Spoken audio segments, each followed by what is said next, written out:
Zedong was he still had a role in the Chinese government, but he'd fallen out of favor, and the Great Leap Forward was a period of decline. And so, interestingly enough, at the universities, the first universities in China were opening up. Thousands of young people were in the universities. And at one of these universities in Beijing, or Peking as it's called in the literature from that time, there were a group of students who felt that the way the university was operating was inconsistent with the Marxist-Leninist principles that they had been taught. They felt that the university, the way the professors were unquestionable, and students could be punished for wearing their shirt incorrectly, and they were learning instead. It's not just not learning Marxism, Leninism. They were learning the writings of Confucius and Christianity and things like that. A club of students was formed, and they were called the Red Guards Club. And it was 12, 13 students, majority women, and they put together, and to protest the policies of the university, they hung up the first Da Zhe Bao, or big character poster, it was called. And they hung it up on the campus, proclaiming that the leadership of the university was not practicing Marxist-Leninist policies, was reinforcing the old society, was revisionism, inherent, similar to what they called, that was the term they used for the bureaucratic clique in the Soviet Union. So in response, the students were arrested, right? Because that was to be against the party. The slogan that the Deng Xiaoping faction had was, the party is the revolution, and to be against the party, or to question the party, is to question the revolution. However, interestingly enough, Mao Zedong came on the scene and made a big character poster, a Da Zhe Bao of his own. And he supported the students, and he hung up his Da Zhe Bao, and it said, "It is right to rebel." And that became the slogan of this period. And Mao said, Marxism consists of 1,000 truths, but the most important truth is that it is right to rebel. He said, for centuries people have been told it's wrong to rebel, it's right to cower, it's right to be oppressed, it's right to stand down, it's right to let yourself be trampled on. But Marxism preaches that it is right to stand up, and it is right to rebel, and it's right to fight for justice. And so, from there, Mao released a statement called "Bombard the Headquarters." And he said, revisionism, the sections of the party that are not devoted to Marxist principles, that are nationalistic, and they may speak of communism, but they're really trying to practice nationalism and revisionism. They've dominated entire sections of the party, right? And so what we need to do is we need to bombard the headquarters. And so all over the country, various Red Guard factions were formed, and they covered the cities in big character posters criticizing the policies. And they, they would hunt down corrupt government officials. Red Guard out, Red Guard in.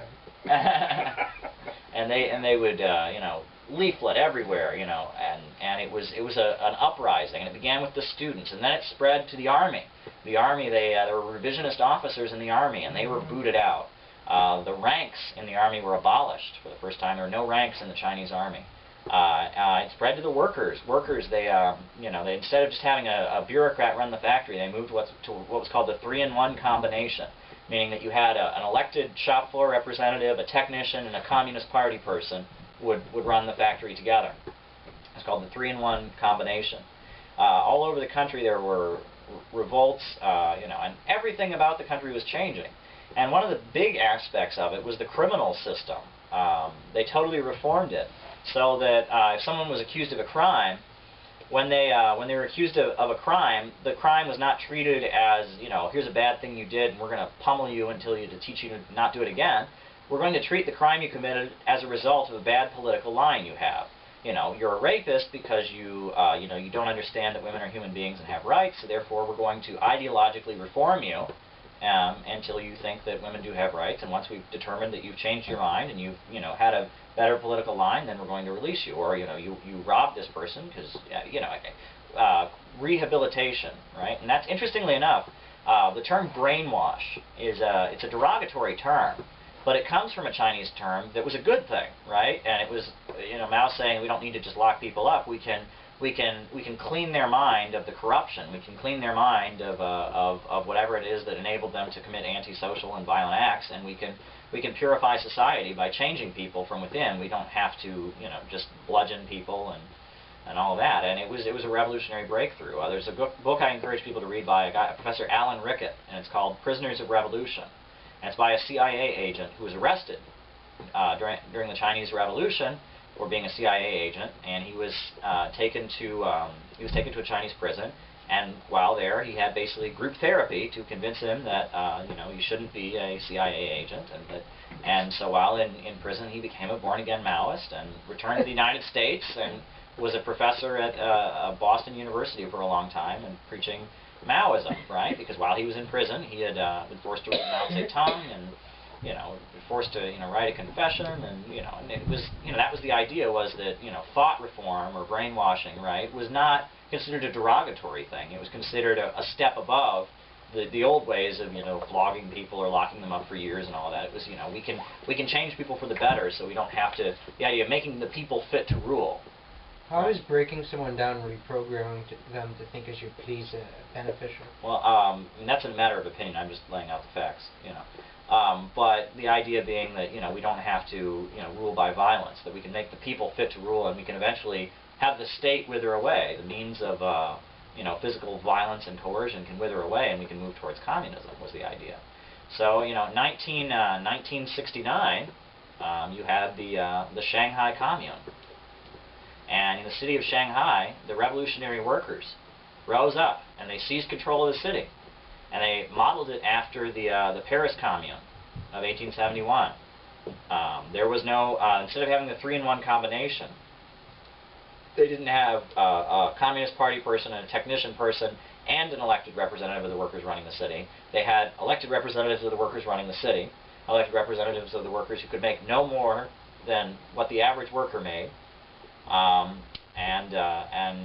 They dissolved the army and replaced it with a people's militia, and they were rapidly moving towards socialism, and towards communism, I guess, all across the country. Thousands of cities applied. They wanted to be people's communes as well, and it got to the point that this revolt from below, which Mao had called, had encouraged the students because he wanted to go after the right wing of the party, was rapidly becoming a political revolution like Leon Trotsky spoke of.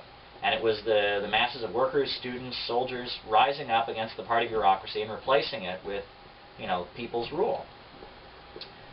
But at that time, for the first time, Mao Zedong denounced the people, these revolts, and he said that we have to suppress these communes because they'll make it too easy for Bonapartism. When there's too much chaos, a strong man will come in and that'll be counter-revolution. So he to stop this chaos. At this point, Mao told all the students to go to the countryside, that they could learn from productive labor with the peasants. So all the students who'd been the backbone of the revolution in the cities were sent to the countryside. And most people consider this to be the end of the turmoil period of the Cultural Revolution. Now, there still was a Cultural Revolution going on officially, but the turmoil, the uprisings, the rising against the bureaucracy had ended. Lin Biao, who had been the general in the Chinese army, was considered the symbol of the revolt. Okay, he'd been the guy who'd put forward, abolishing rank. He had wanted all of China to become a commune state. He had written a manifesto called "Long Live the Victory of People's War," which had been calling for revolution around the world, that applying Mao's theory of people's war to the world, that the third world countries, they were all the countryside, and the capitalist imperialist countries were the cities, and we're going to surround them and obliterate them from the earth. And the atomic bomb is a paper tiger, world revolution. Support for the Palestinians. Had a meeting with Mao during this period and with Lin Biao. But when Lin Biao and Mao had their falling out, the official Chinese story is that Lin Biao had tried to assassinate Mao, and his goal was to turn Mao Zedong into a religious idol with no political power, and let the revolutionaries run the country. He, of course, failed in doing that. And the official story then, that didn't come out until 2 years later, they didn't even make it public, because Lin Biao was so loved as a leader of the Cultural Revolution. It took him 2 years to officially announce what had happened. Supposedly, he had gotten on a plane and he was flying to the Soviet Union after the failed assassination coup attempt. The plane had crashed and he died. Whether that's what happened, no one will ever know, probably. But there was a falling out between Mao and Lin Biao. So then, the Chinese Communist Party began launching what it called the Criticize Lin Biao, Criticize Confucius campaign. And so all the students were encouraged to take up the writings of Confucius, right, and denounce the writings of Confucius, and at the same time somehow link Confucius with Lin Biao.